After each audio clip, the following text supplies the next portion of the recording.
What I know of you is only what my grade 7 history book told me. That you were young when they caught you, that your people lived in deer-hide houses, that you drew lovely pictures, that they changed your name to Nancy, that you died soon after, that you were the last of the Beothic. You probably didn't know that, did you? That you were the last of your people? That when you went, there was no one to take your place? I suppose you died thinking there were uncles and cousins with toothaches and babies, that there were hunters, young men you'd like to be with, coming home game-laden to campfires on the shore of the lake your executioners called Red Indian. You didn't know you'd end up in my grade 7 history book, did you?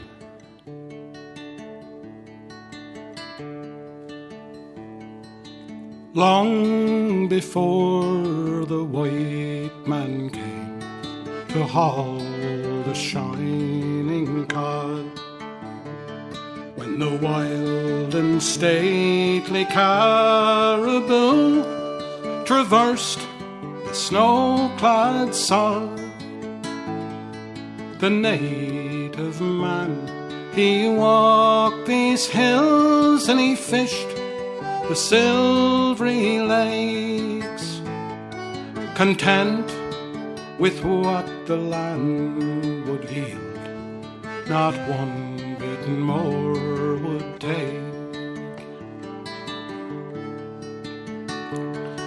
But soon the word it was put out from every country, for to find a northern passage from sea to the shining sea, and the first to come were trappers, then the men of God who preached that they would return in 100-fold, an equal share to each.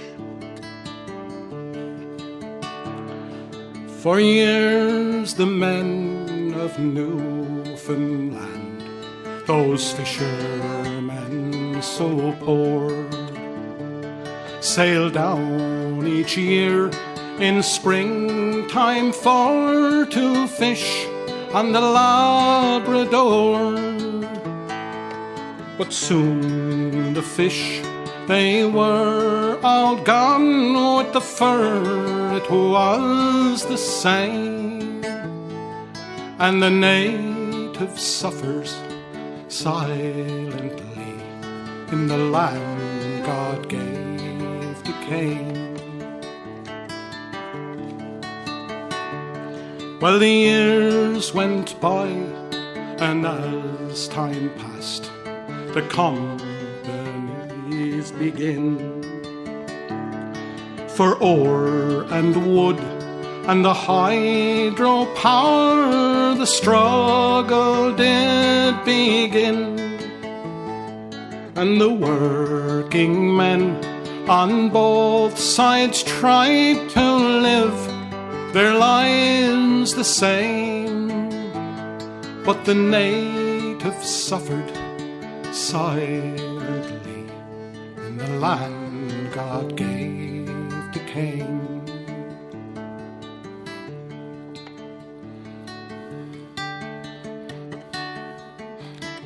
Once upon a time, I had a man who was a trapper.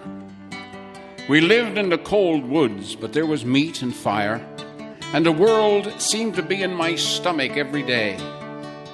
And one morning on the lake, some lake, there are so many, we met an Indian. It was early morning, and he was paddling in a canoe, and the water was still, and the sky a soft pink, soft like a child's cheek, and the ripples from the paddle seemed to stretch into the sky, and the drops seemed frozen in the air, and they caught the light. Everything was so still. And he was, well, not happy, I can't speak for sorrow or happiness, but he seemed to be one with the water and the sky, and the movement of the water and the sky. My man shot him.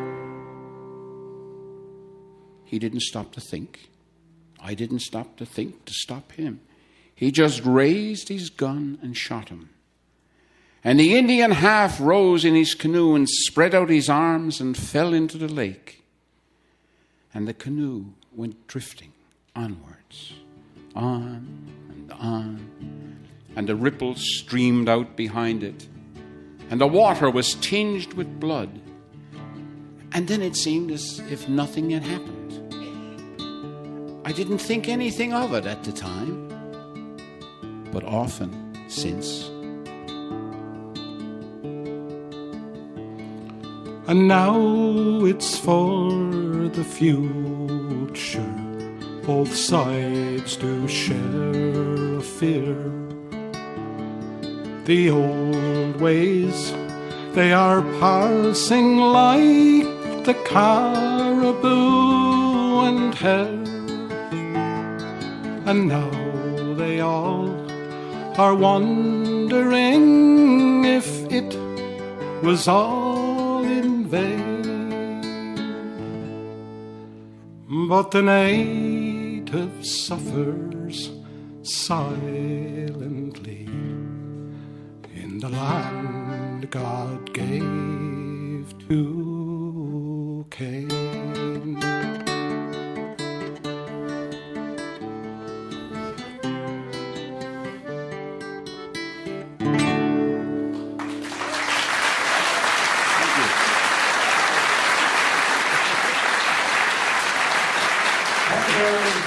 Byrne, Baxter, Company LSPU.